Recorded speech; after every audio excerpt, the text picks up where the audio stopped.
जी नमस्कार, स्वागत है आप सभी का हमारे चैनल सी टेट अधिगम में।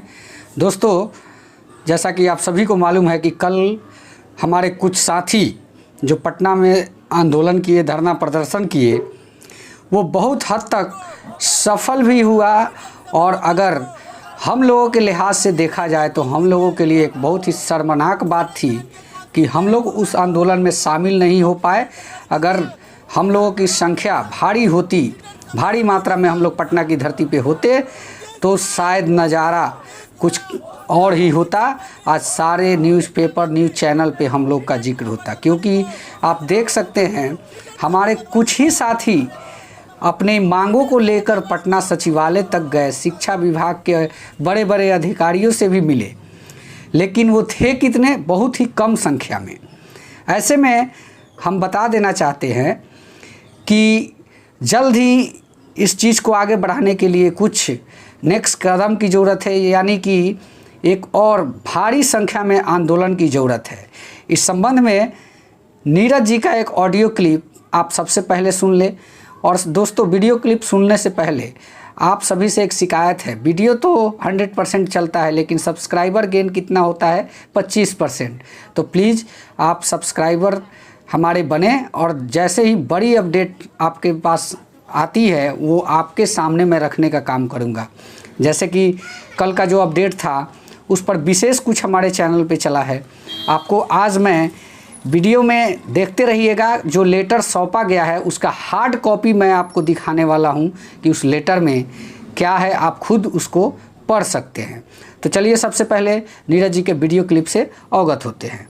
21 अभ्यर्थियों के साथ आज के अखबार की खबर आप अभ्यर्थियों तक पहुंच चुकी होगी और आपने देख लिया कि तीसरे चरण के काउंसलिंग के लिए सरकार पुरजोर तरीके से तैयारी कर रही है। और दूसरे चरण के काउंसलिंग को देखकर आप समझ चुके होंगे कि अभ्यर्थी न मिलने के कारण 60, 63, 65 जिन अभ्यर्थियों का मेधा बनता है उनकी भी नियुक्ति सुनिश्चित हुई है। दरभंगा नियोजन इकाई में आपने देखा कल के नियोजन में जो हुआ। इसके अलावा विभिन्न जिलों से भी ऐसा ही रिपोर्ट आ रहा है।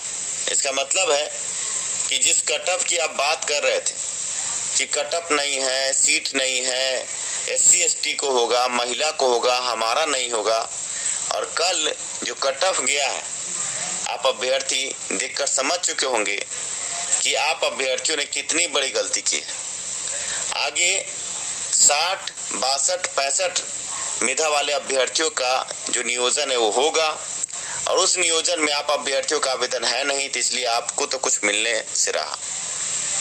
मैंने आप अभ्यर्थियों को कल पटना बुलाया था बहुत उम्मीद के साथ, पर आप अभ्यर्थियों ने न आकर अपने पैर पर कुल्हाड़ी मारी। दुख होता है, आप अभ्यर्थी हमारे भाई बहन हैं और नीरज और शिक्षा सुधार रोजगार आपके साथ खड़ा ही रहता है। पर कल आप अगर हमारे साथ खड़ा रहते तो मैंने पिछले वीडियो में जो कहा था कि मेरे लिए मत आओ, अपने लिए आओ, अपने नौकरी के लिए आओ। अगर आप आते तो आपको नौकरी मिलने का एक रास्ता खुलता। कटअप जब इतना कम जा रहा है और जो हवा बना के रखा हुआ था शिक्षक बहाली को, आपने देख लिया कि ऐसा कुछ नहीं है। जो नॉर्मल कटअप के अभ्यर्थी उनकी भी नियुक्ति सुनिश्चित हो रही है। 94,000 बहाली के अभ्यर्थियों ने जानबूझकर हवा बना दिया कि आप अभ्यर्थी आगे बढ़े ही नहीं। और शिक्षा सुधार रोजगार और नीरज को क्या बदनाम किया गया ये तो आप जानते ही हैं। बदनाम इसलिए कि ना ये बोलेगा, ना ही आगे कोई कार्य होगा सीटेड दिसंबर और जनवरी के लिए। अभी भी वक्त है, आप अभ्यर्थी अभी भी अगर एक होंगे तो अगले आंदोलन की तारीख हम निर्धारित करेंगे। और इस बार गर्दनी बाग में 3-4 दिन का धरना, जोरदार धरना होना चाहिए, नहीं तो आप अभ्यर्थियों को आगे मौका कब मिलेगा अब समझ नहीं आता। क्योंकि तीसरे चरण के काउंसलिंग में जो भी बच्चे खुचे हैं सभी का हो जाएगा, और आप अभ्यर्थी मेधावी होने के बाद भी घर पर बैठे ही रह जाएंगे। खासकर तो महिला अभ्यर्थी, उनको तो सोचना चाहिए कि उनके सीट को पुरुष अभ्यर्थियों को देने की बात हो रही है। अगर पुरुष अभ्यर्थी महिला सीटों पर आ गए तो उनका भविष्य क्या होगा वो खुद समझे। दुख होता है। इस ऑडियो के माध्यम से आप अभ्यर्थियों को बस जागरूक करना चाहता हूं, और जो भी अभ्यर्थी कल नहीं आए हैं एक बार अपने ज़मीर से ज़रूर पूछे कि उन्होंने कितनी बड़ी गलती की है। कुछ लोग बदनाम करने को तो लगे हुए हैं, और हम जानते हैं कुछ अपनों में से भी है जो चाहते हैं कि आंदोलन सफल नहीं हो। पता नहीं उनको मुख्यमंत्री बनना है कि प्रधानमंत्री बनना है। नीरज को ट्रोल करो, नीरज को बदनाम करो, नीरज पर आरोप लगाओ। तो नीरज और शिक्षा सुधार रोजगार पर तो आरोप लगाओ, लेकिन अपनी जिंदगी से खेलते जाओ। ये भी याद रखो, आज आपके साथ कौन खड़ा है और किसने आगे बढ़कर आपके लिए एक मौके की मांग की, ये भी देख लीजिए।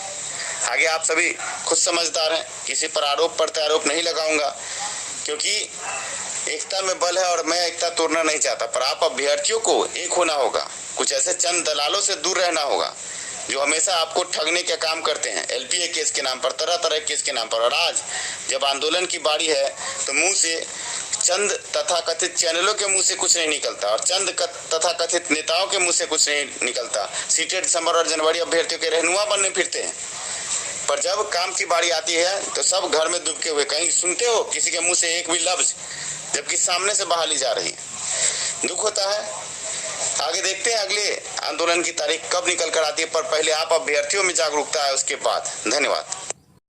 हम भी यही चाहते हैं कि जो हमारी आंदोलन है वो बड़े ही पुरजोर तरीके से हो और हम सभी अभ्यर्थी को चलना चाहिए, क्योंकि पिछले दिनों के आंदोलन में नहीं जाना एक बहुत ही बड़ी दुर्भाग्यपूर्ण खबर है।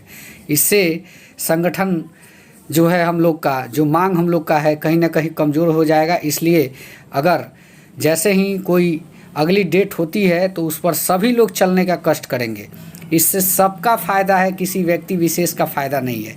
जी हाँ, मैं एक चीज़ और स्पष्ट कर देना चाहता हूँ, क्योंकि हम एक चैनल वाले भी हैं, तो जो भी अपडेट शिक्षक बहाली से आती है वो चाहे किसी भी व्यक्ति के द्वारा हमारे पास अपडेट आती है, उसको हम आपको रूबरू कराना, आपको अवगत कराने का काम करेंगे। क्योंकि ऐसा नहीं है कि अगर हम ऋषिकेश जी के साथ है तो नीरज जी का वीडियो पोस्ट नहीं कर सकते, और नीरज जी के साथ है तो ऋषिकेश जी का वीडियो पोस्ट नहीं कर सकते। चाहे कोर टीम कोई भी हो, अगर हमारे लिए अच्छी काम कर रही है तो हम उसका समर्थन करेंगे, चाहे जो भी हो। लेकिन तब रही बात कि अगर संगठन को मजबूत रखना है तो सब लोग को एक साथ काम करना होगा, चाहे अध्यक्ष कोई भी हो। ये खुला खुला ऑफर है नीरज जी के भी तरफ से कि नेतृत्व कोई भी करे, लेकिन नेतृत्वकर्ता को ऐसा होना चाहिए कि आपको मौका दिला के ही दम ले। तो इसलिए मैं यही कहना चाहूँगा कि हम लोग का स्वार्थ ये भी है कि इसी बहाली में, इसी तीसरे चरण के नियोजन काउंसलिंग में मौका मिले। इस तरीके का बात पुरजोर तरीके से एक बार पटना की धरती पर रखने की ज़रूरत है, और आशा करता हूँ कि आप लोग खुद ही समझदार है, इस चीज़ को समझ रहे होंगे बखूबी, क्योंकि मौका किसी भी तरह मिले, किसी भी हद तक जाना पड़े, जाने को आप सभी भी तैयार हैं। लेकिन कैसे? आपको एक बार पटना आना होगा, गर्दनी बाग जो है वहाँ पे एक 2-3 दिन का धरना प्रदर्शन करना ही होगा, नहीं तो मौका लेने से रहे आप। आशा करता हूँ कि वीडियो अच्छा लगा होगा। धन्यवाद। जय हिंद, वंदे मातरम।